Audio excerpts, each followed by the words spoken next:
Let me say this about the Asante Samuel garbage. Asante Samuel is delusional, folks.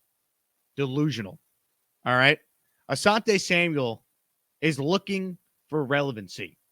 It bothers him that he is known for costing the New England Patriots the greatest season in NFL history.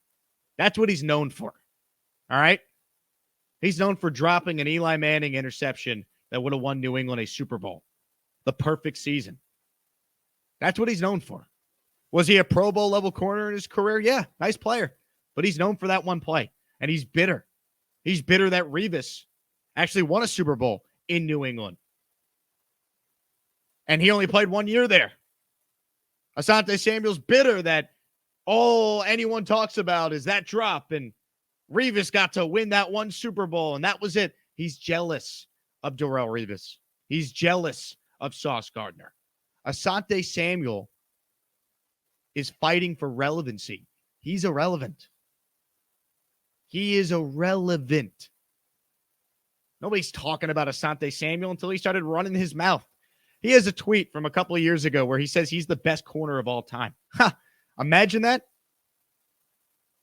Dude, Darrelle Revis or Sauce Gardner blindfolded would be a better cornerback than Asante Samuel. That's how much more talent and ability Revis and Sauce have compared to Asante Samuel, who once again was a nice player. But he can't hold a candle to Darrelle Revis or Sauce Gardner. And anyone trying to dispute Darrelle Revis' career and say, well, look at the stats, you didn't watch the games. Because if you did watch the games, the reason why there's no stats in a lot of these games is teams did not throw his way. And I don't need to do a whole defense of Darrelle Revis. He's going to the Hall of Fame in 3 weeks on the first ballot. Enough said. And for Asante Samuel to say that Revis only got the attention that he got and the accolades that he received, and Sauce only won Defensive Rookie of the Year and was first-team All-Pro because of the New York media, shows you that Asante Samuel actually might be suffering from a CTE incident going on in his brain. Because if you know anything about the New York media, they don't try to hype you up. They try to tear you down, especially if you play for the Jets. And by the way, when it comes to Revis, you know who votes on the Hall of Fame? You know who votes on that? Writers from all over the country. When it comes to first-team All-Pro, you know who votes on that? Not the New York media. Reporters and analysts from all over the country. So to say the New York media is why Darrelle Revis was thought of to be a great corner just shows you that you're an idiot, Asante Samuel. I don't know how else to say it. Because you don't know anything about anything. You don't know your ass from your chin. So I would appreciate if we all could just stop talking about Asante Samuel, because he is dying for some attention. He is starving for it. So it is absolute nonsense for him to try and discredit Darrelle Revis 3 weeks before he goes into the Hall of Fame on the first ballot. And to insinuate that Sauce Gardner is not actually good, he's a product of the New York media, tells you you didn't watch the games. Because if you did, there's no way you could actually have that opinion. But he doesn't truly believe that. If he does, I am actually worried about his CTE in his brain. But if he, to me, he's just saying it. He's just saying it to try and remain relevant. I mean, he was a nice player. Sauce Gardner and Darrelle Revis blindfolded would be a better football player than Asante Samuel. Enough. To try and discredit what they've done, what Revis has done in particular, as the man's about to go into the Pro Football Hall of Fame on the first try, first ballot. Get a clue. Get a clue. V-Man with a super chat. Asante Samuel, best corner of all time. Did someone Thanos snap Night Train Lane primetime and Revis out of existence? Yeah, I mean, I don't know what to tell you. Asante Samuel has a tweet from a couple years ago where he listed the top corners of all time. He didn't even mention Darrelle Revis, which is hilarious. And he put himself number one. So we got to stop talking about Asante Samuel. James writes in, we'll get back to your calls in a moment here. Jake, one thing I also forgot to mention was that we hopefully don't have a Roscoe Diner Part 2 with Quinnen. I said it yesterday, James. Great as Hard Knocks is, I need the Jets and Quinnen to get a deal done. I can't have, the Roscoe Diner scenario unfolding again. I think they get a deal done, though. I've heard some positive things in that direction. I should mention this, too, when it comes to Quinnen. So Breece Hall, in that interview I played at the beginning of the show when he was on NFL Network yesterday, one of the questions he got asked is, who is the most important Jet besides Rodgers on offense and defense? And Breece said him on offense, which you got to respect. And on defense, he said Quinnen Williams. And he ended it by saying, can't wait to get him back. So is that Breece Hall intimating that maybe he's heard the two sides are making really good progress on extension talks? Maybe.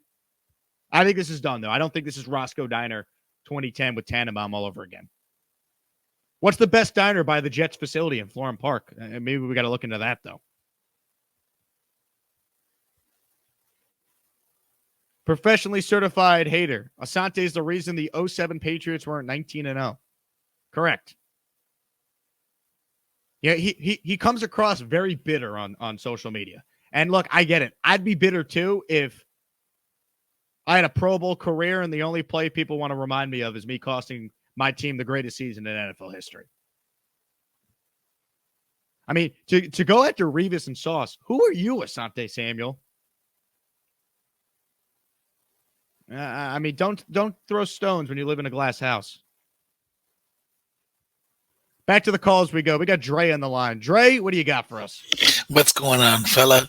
I'm working from home this week, so I'm packing out my Sauce jersey, my Jets hat coming online here. I did want to address. I'm glad you brought it up because that was one of the things that bothered me. When I saw the tweet and I was looking at all the coming back forth and all stuff on social media, and I was like, Asante Samuel, does he even still play? And then I had to do a little research because I was like, I forgot all about him. And I mean, he was a Patriot, so who cares about him? But I think that you're absolutely right. He's just trying to make himself relevant. Anytime you're going to try and speak on cornerback play, be a former cornerback, and you're not going to talk about some of you were a peer when you played with like the greatest of the game, and you're not going to take it like you're really going to come this is your attitude. Oh, Sauce is this. The Houston Texans actually should get a huge shout out because they could have destroyed the Jets would not be here if the Houston Texans take Sauce at 3.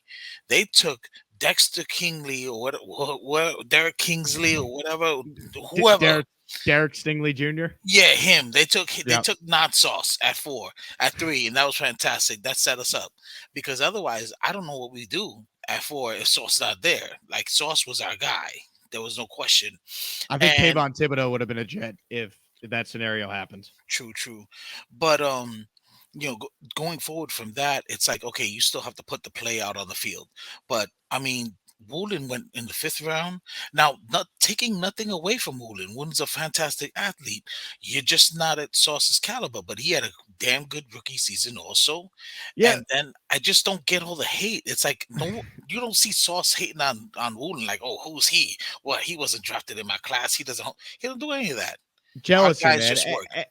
And Dre, Woolen's a really nice player. He had a really good year, but where Asante Samuel lost me was when he's like, "Oh well, I check the stats. I go by the stats." And it's like, if you go by the stats, Sauce was better in every statistical category that they judge corners on. He led the NFL in pass defense. He had the lowest quarterback rating in the NFL when teams would throw at him. He's first team All Pro as a rookie. Like enough said. Woolen had a nice year, but like Asante Samuel saying, "Oh, I go by stats." Okay, if you go by stats, Sauce wins. If you go by the eye test, we watched it, Sauce wins. So the whole thing was stupid. And then for him to go after Revis, I mean, you're just doubling down on stupidity, which is why I think he might have some CTE issues because it's the only explanation I can come up with.